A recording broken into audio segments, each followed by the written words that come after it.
Hello, everyone. My name is Bahanur Nasia from Wonderland, and this is a new webinar for Tracts. I have a guest from the US, Jean-Marie.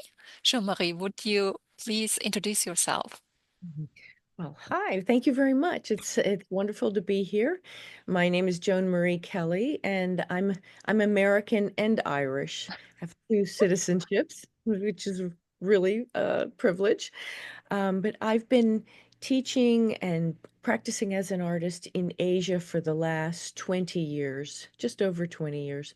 I was teaching at Nanyang Technological University in Singapore for 19 of those years, and then I went on to teach in India at Waxham University. But now I'm here back in the US and adapting again. So while I was in Asia, I came as a painter and I was at a very heavily research university. So I had to work to adapt my skills as an artist into research. And I ended up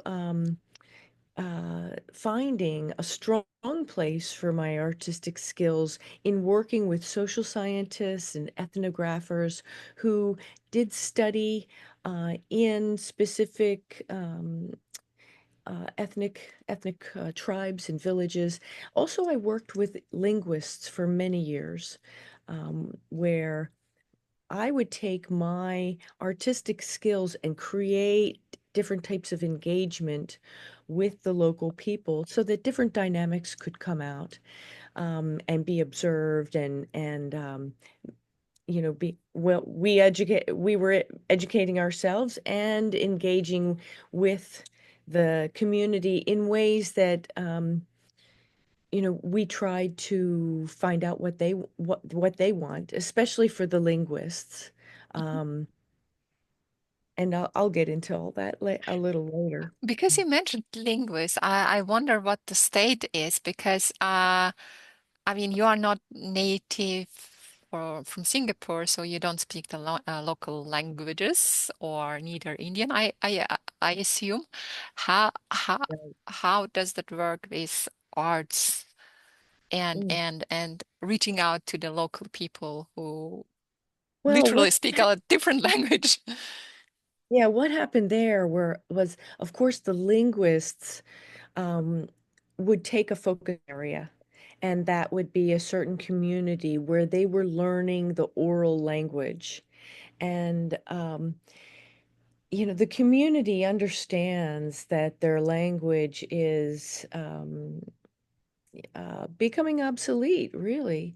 Um, Young people aren't staying in the village and they're going to the main cities to study and to make a new life and to earn money.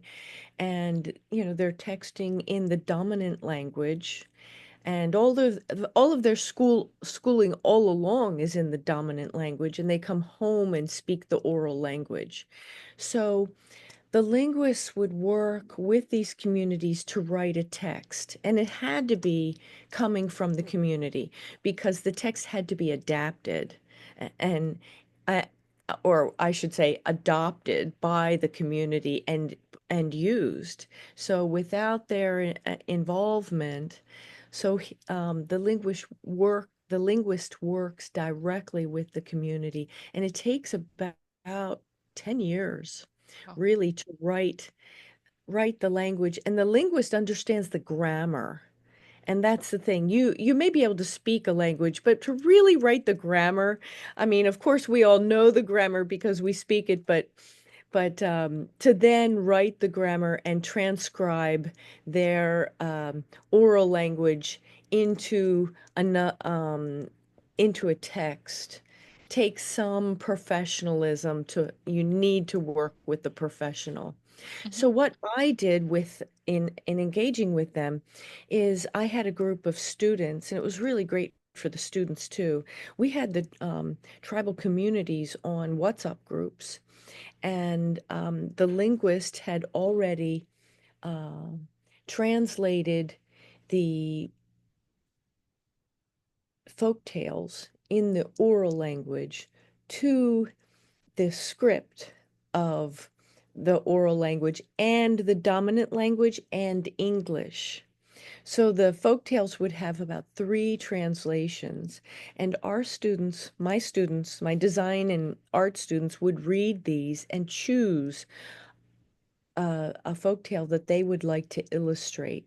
So we created the first children's books of the folk tales in the oral languages and had them translated into the dominant language and English. So we had these bilingual books. Um, that they were the first, and for the first time to see a book, to Mhm. have a book in your hand, seeing um a story that you've known all your life. And many of our students use the photographs that the linguist would take, and you see they'd be on WhatsApp with the tribe and sending photos of, say, their sketches of, different scenes, and the tribe might answer back like, "Don't you all know what a rooster looks like? I mean, a rooster has more tail feathers than that. Um, you all don't even know what a chicken is," something like that. And my students are scrambling. Or the students would say, "Hey, I need a picture of a kitchen. I need a picture of this," and then they would send it, and they'd send all their sketches. The tribal people would, the oral speakers would check the sketches, give their responses, and then the student would go on to the next steps and the next steps, them checking the whole time.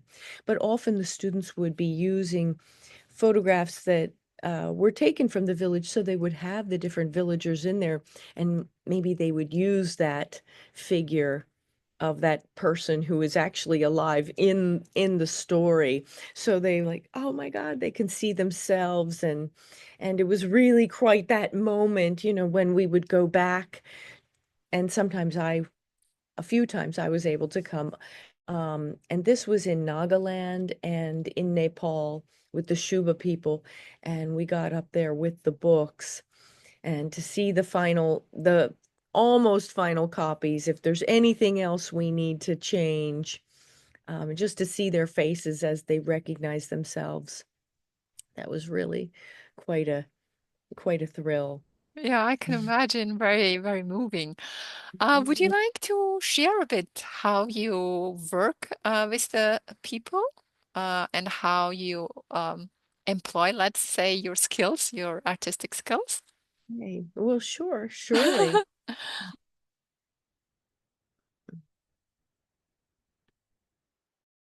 Okay.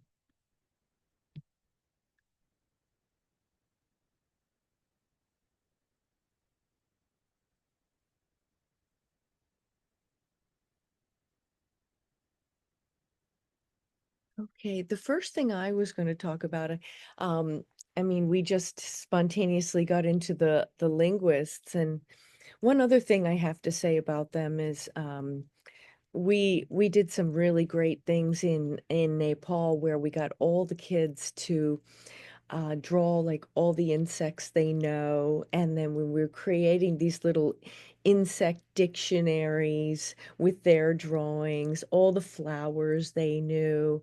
And yeah, I think we did some really uh, thrilling things there, some remarkable things. Um, so I was first going to talk about three different ways that I use my work, and that's I do these storytelling and drawing workshops with different communities, and mostly in communities that have experienced environmental disasters. And I'm going to talk today about 2023 with the earthquake survivors in Turkey. And then another situation where I go into the ethnic community with the ethnographer, and I propose to do portraits of the people there and pay them for their time, just like any other artist would pay a model, and use that um, interaction and relationship of sight, where we're staring at each other for a full hour while I do the portrait. And then I'm just going to share some of my personal work. Okay, here's a little scene from Turkey, as you can see how we set up the workshops here. And this was a collaboration with Belishkir University. That's about 2 hours south of Istanbul. And what happened was after the earthquake, Turkey looked to the universities and their housing to house the earthquake survivors. So I led a team from the fine arts department at Balashkir University, and I had an interpreter. She was there. She is in that picture right there next to me, where she was just so fast. And I asked her, "Where are you from?" And she was in high school. I couldn't believe it, but she was just amazing because I really needed that kind of spontaneity.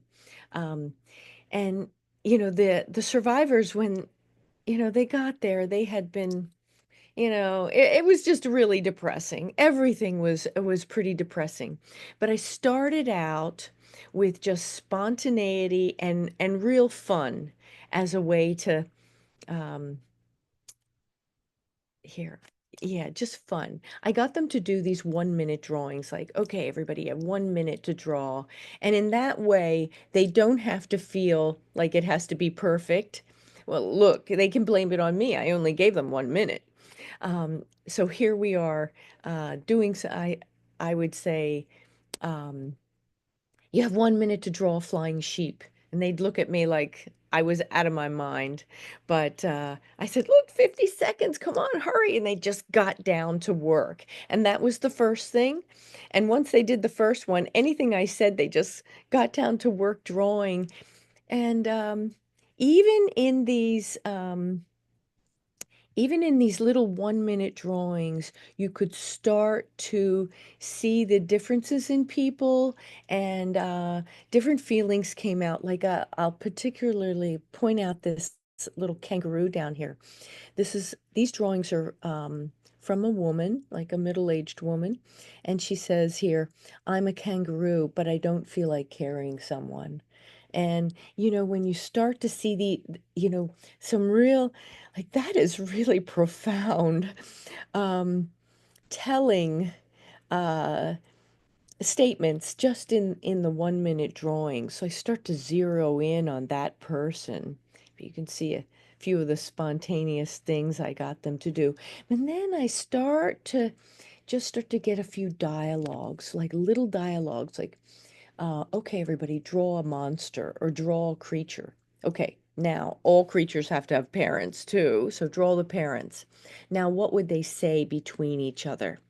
And just start getting these little dialogues until I build up and work my way up to diving into some more personal stories.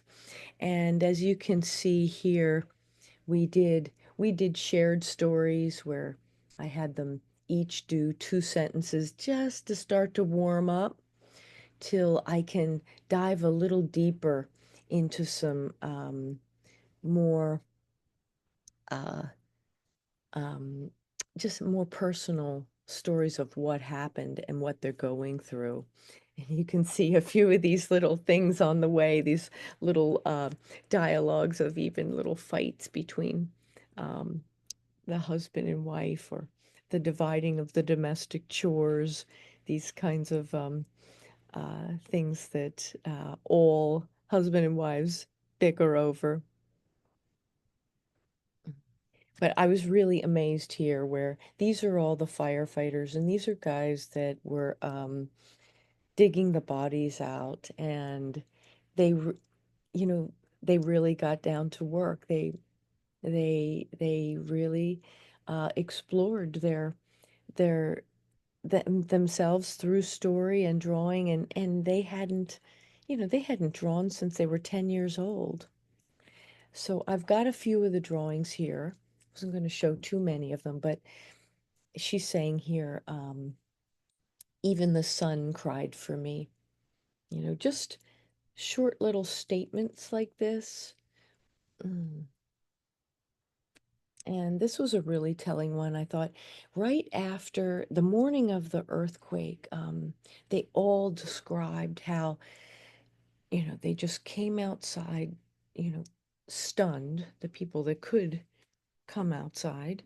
Um, and it was just a beautiful day. It was this gorgeous day. The sun was bright and beautiful, so clear. And they said as they were looking around in just pure shock, there were um, these children that were dancing and playing, and it was as if they were hearing music that no one else could hear, and they were seeing something that no one else could see, and they were in a totally different world that and didn't weren't responding to what happened at all. And some people were very suspicious of them, and so this man draws this moment. He's one of the firemen. He draws this moment with these children like this, hears the music, and with the eyes as the children uh, were dancing. He wrote, in the face of bewildered unease and timid gazes, the children became courageous, wild, almost as if they were going crazy. People began to stare at the children with fearful glances. And then there's another man who who did the same. He drew the same moment differently in a totally different interpretation. So here at the bottom here, you can see there's the earthquake happening on the left with the thunder and lightning there, with the dark sky. And then here is the moment they're outside. And he wrote, despite all the distractions and chaos, the smiling faces of the children connected us and showed us that we should not lose hope. As if their souls were holding on to a tight balloon, they went away playing games and smiling at us with the most beautiful blue sky. So here he is. Um, there's the children down there as if they were holding on to this balloon. And, you know, mm, for me, really for all of us working together, these moments were just so moving. We had almost every emotion happening, from crying to dancing in each session. And I put this one up here because I just thought this one was just shocking, almost the way this woman could simplify her feelings into this one image, and which is so clear. The observing of the death of your loved one, just so clear. And here, these people had no art training at all, but I just was stunned at how well they could put their feelings down on paper, and this as an example. Mm. So I'm going to talk about another um, situation, and this is when I'm working with an ethnographer um, in an ethnic village, which when you're working in Singapore and in Asia in a university, there's many um, ethnographers working in different villages where they're trying to record the lifestyles and record the history of the people there. Maybe all of their stories are oral stories, but they're trying to uh, uh, document what's happening to these tribes, and find out how climate change is impacting them, and war. And this is in the Cayenne community, and they are refugees from Myanmar, which over the years, Myanmar has just been, you know, on and off, and now quite for the last 10 years, quite troubled. Um, so Thailand gave them some land, which is quite nice. What countries do that, right? That's wonderful. They did give them land, but they're not allowed to work. They'll never be citizens. They can't um, there's no path to citizenship, and they cannot be employed. They can make their own money from tourists and from agriculture, but there's not enough land to really make a living and survive from agriculture. So it's the Cayenne people, the big-eared people, and red Karen people that are living there. But it's mostly the Cayenne who have these iconic um, rings around their neck. Now, before they became refugees, it was a choice, and it still is a choice to wear the rings.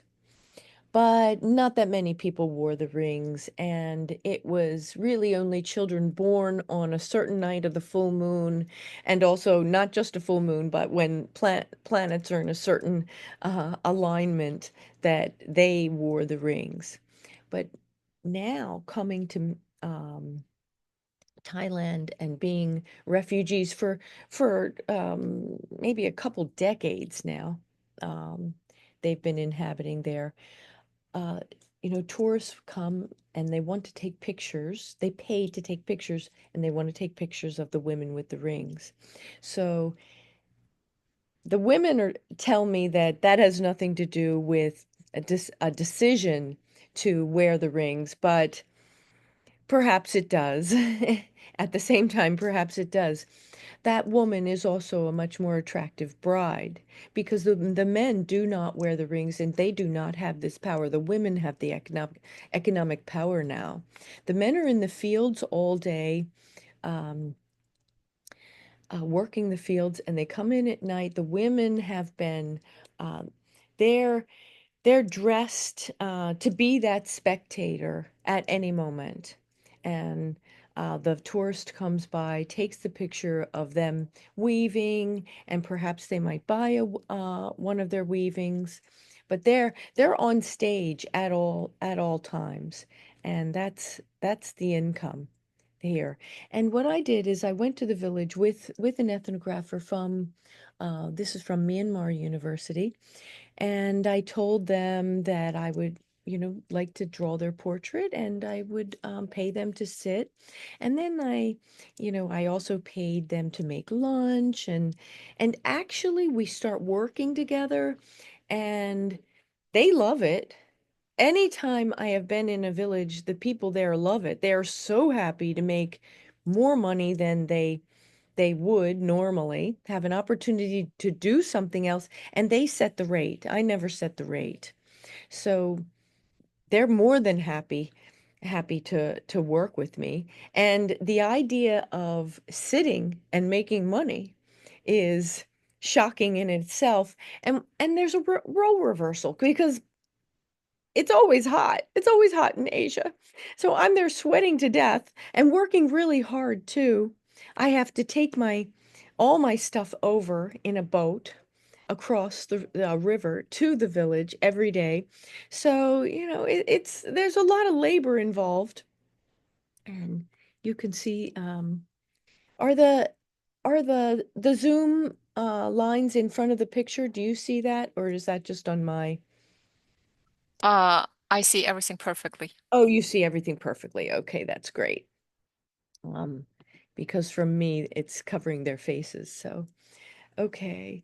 So you can see some of now, I didn't take a lot of pictures. I don't take a lot of pictures of the for some reason this is of the tribal people themselves. I don't go around just clicking a lot of pictures. Um, but I do show the pictures of them that I have created, and you know and what happens is as I get to know them, the first couple times I start out, maybe I'm just one on one. But then, as everybody's talking, the whole community is gathered around. So the whole community is gathered around. She or he is you know, the center of attention, which doesn't often happen either. And we can see some of those dynamics, and they're laughing, and to see themselves in this situation of being, you know, it's like being the queen for the day or something. Um, and then I'm there, the white woman, working, working really hard. So that's a role reversal. Usually, white people are coming into the village with cameras the locals cannot afford, and you know, snapping pictures and handing out money. So so I stay for maybe as long as I can, really. Um, as long as I can. I put this here because you can see, I mean, they have told me, the women told me how much the rings hurt every day. And they wear them below their knees like this too, um, every day. And what was ironic, the women that didn't wear the rings, this is one of the husbands, um, they they the women I talked to that didn't wear the rings, which were just a few, they had no regrets. And they were living at their parents' home, weaving, and they really had no regrets. Whereas some of the women who were wearing the rings talked about how painful it was and how they really actually loved someone else, but their parents arranged their marriage to another man, and they're the ones that vocalized some of the regrets they had. So, you know, things aren't always the way they seem. This is one of the big-eared women, and they're called the big-eared because of the plugs in their ear. Um, this baby has a cleft palate, and there was plans in in like another month or 2 months to for the child to uh, have the surgery to fix that. And this is his grandmother. The mother went off. She was working in some capacity. I'm not too sure if she was doing some of the weaving or what she was doing, but she was going out for the day. And this is one of the Red Karen women. Mm. So after I drew her, she ran up to her house, and then she wanted me to photograph her with with a picture of her temple that she had to leave in Myanmar. So I thought here the session we had between each other, even though we couldn't speak and I had no interpreter there, the Cayenne women, many of them could speak English. They were the ones really engaging with the tourists. And it's just remarkable to me how much English they learned just from talking to tourists with no classes or education at all in that way. Um, so here she wanted me to photograph her with the picture of her temple, where the interaction between us became more of a symbol of her memory. Let's put it that way. Yeah. So there's something about, I must say, you know, even if we can't talk between each other, there's something I don't know how to describe it, but very meaningful, where you do feel like you know each other in a way because we've been staring at each other. We're just sitting there staring at each other. And if you think about the artist, you know, what I do, um, you know, where we're scanning the body over and over. No one really looks at you in that way. And that repeated scanning and staring at each other.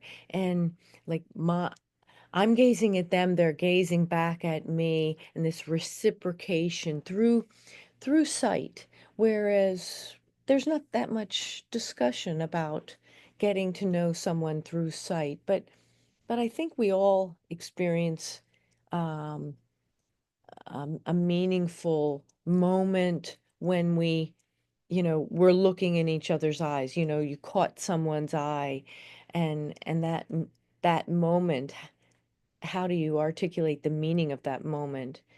Um, so this is about getting to know each other through sight. Now, this is a time where, they asked me to dress up.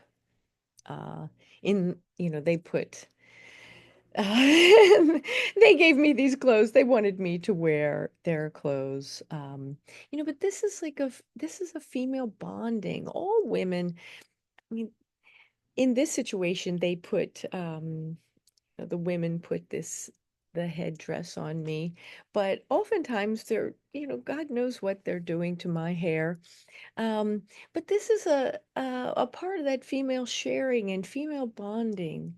Whereas if I show this picture in the West, they will immediately be offended and think that, well, who the hell does she think she is, dressing up like the Cayenne women and acting like she's from this village. But it's not like that at all. And you can't say no. You really need to share in all those things, and sharing in cooking and eating together, sharing recipes, and oftentimes I'm learning to cook from them. Um, but this is just part of being in the village. And when I have worn the clothes of the people that I'm with, they're actually so proud and so happy that I would wear their clothes.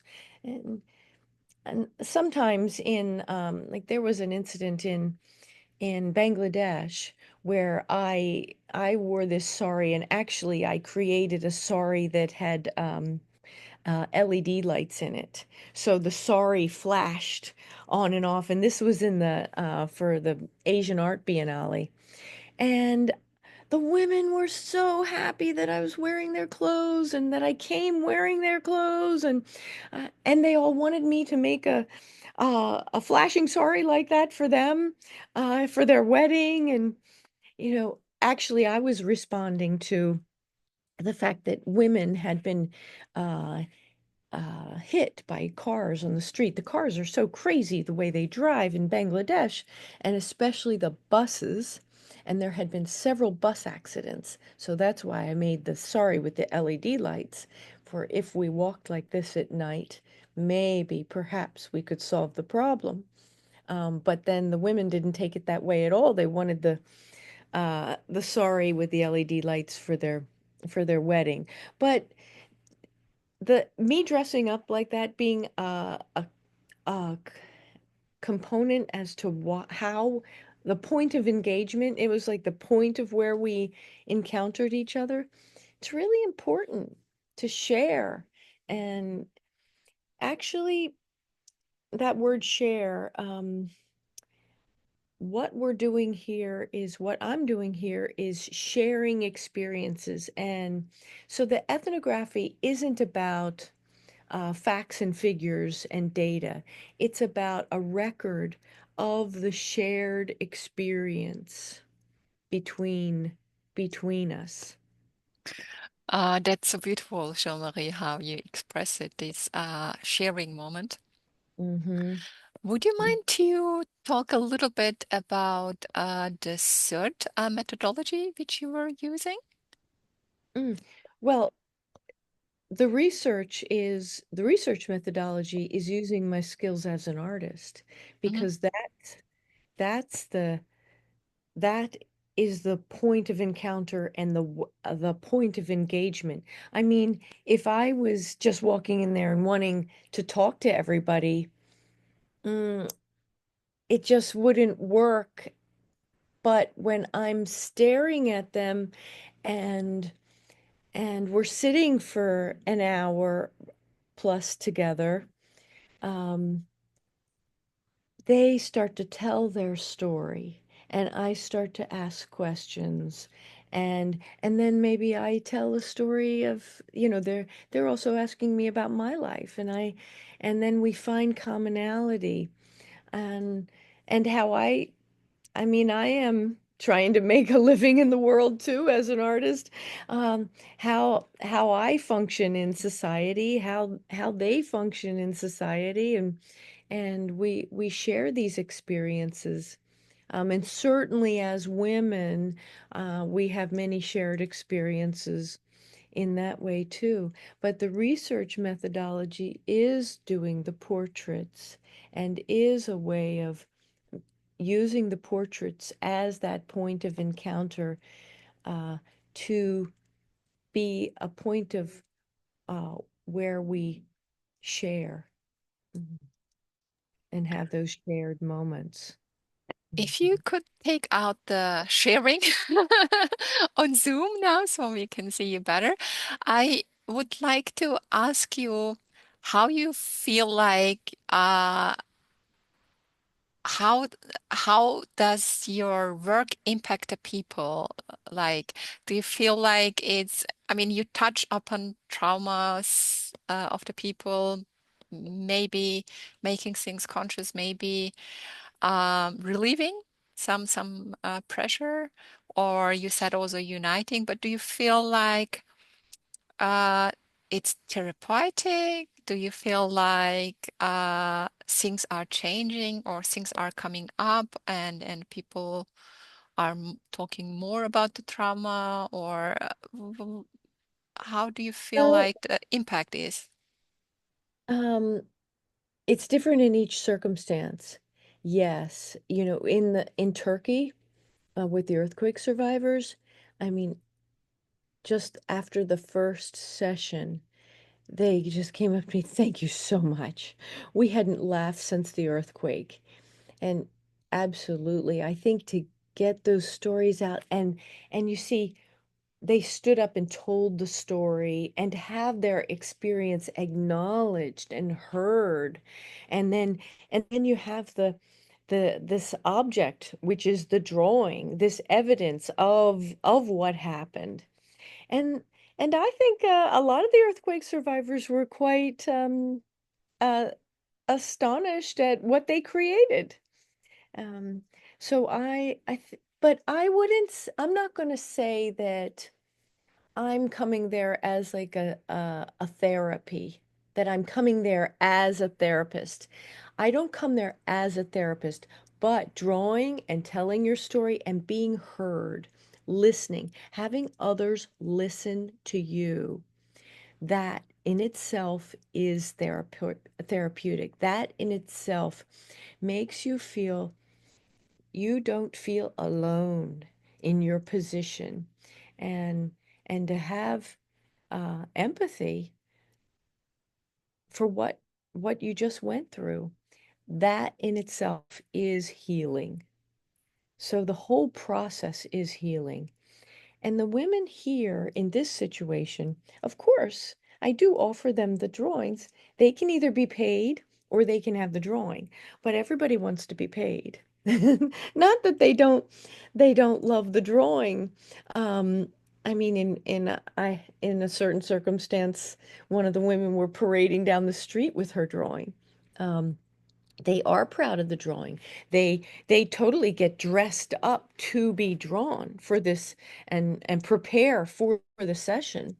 So, there is this pride in seeing themselves on paper, and the fact that, you know when you're on a painting, you it's a way of lifting you up. It's a way of honoring you. Uh, to see yourself to see yourself in a picture. Absolutely. And I think that is felt universally, even though it's not, even though art, the term art is not really, a concept in many communities. But making for different purposes is. but not this idea in the Western world of art for art's sake, art on a wall. But even when that isn't a concept, seeing themselves venerated like that in a picture is meaningful. Hmm. Thank you very much, Jean-Marie. Do you have anything else you would like to conclude your presentation with, or any Well, message?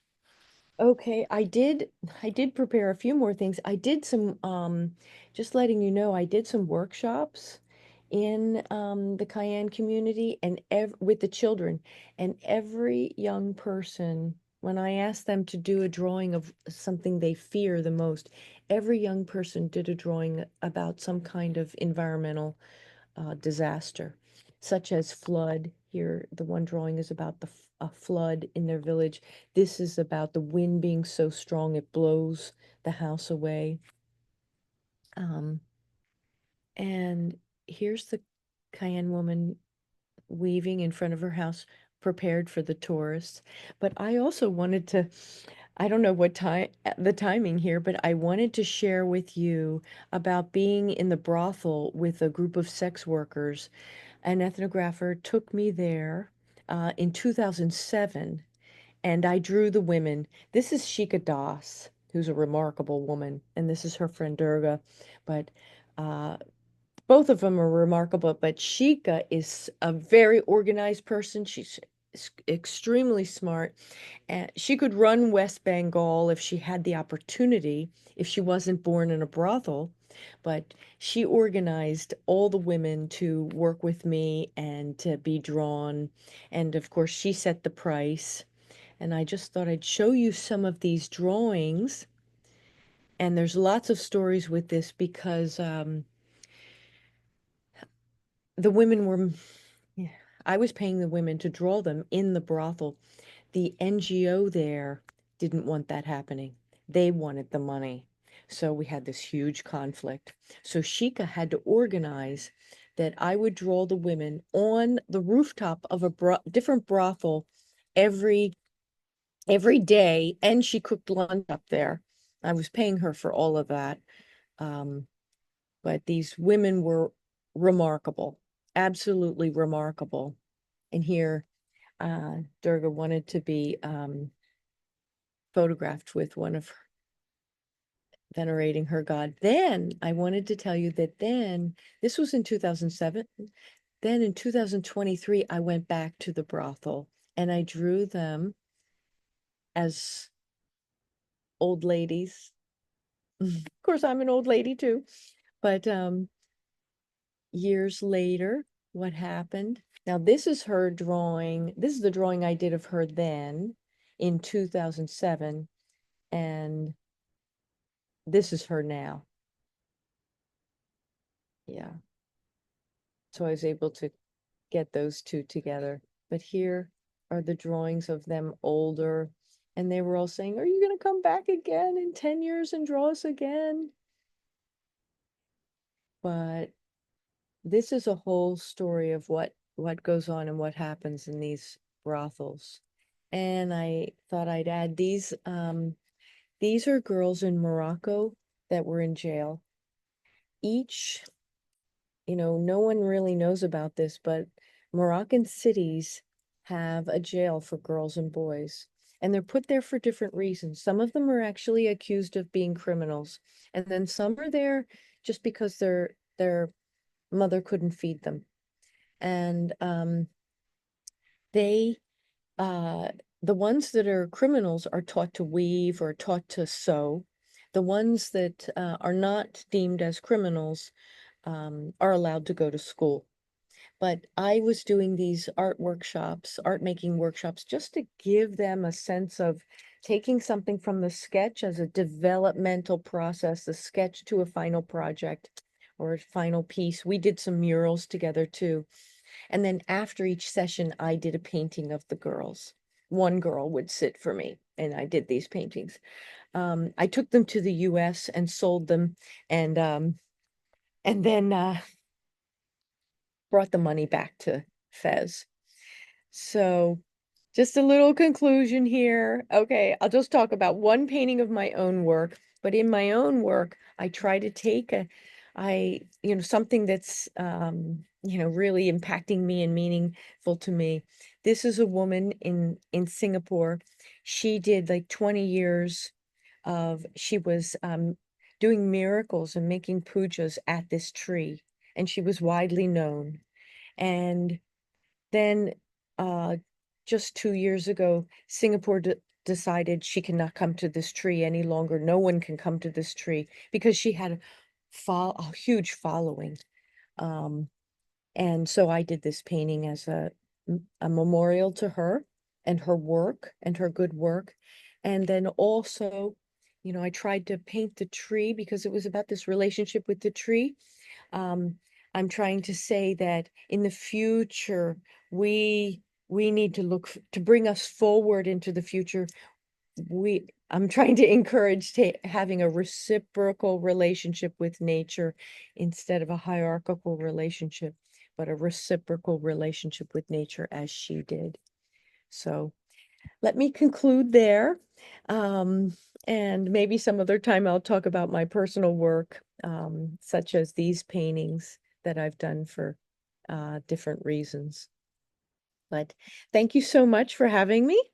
And Thank you very much, Jean-Marie, for sharing all those stories and which somehow fit very well into each other, and they show the different facets and layers what can be touched upon and where connections can be made.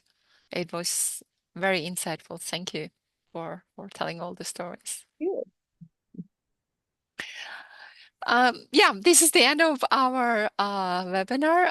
We will try to share as much as possible also in written and in contacts about Jean-Marie. You will see that on the page on Tracts. And yeah, if you want to reach out to Jean-Marie, feel free. Currently, she is in US. Um, yeah, but she can be anywhere. Would you like to say anything, any final things?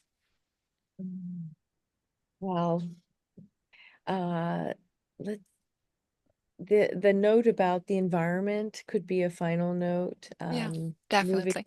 forward, a reciprocal relationship to nature, Yeah. and just sharing love.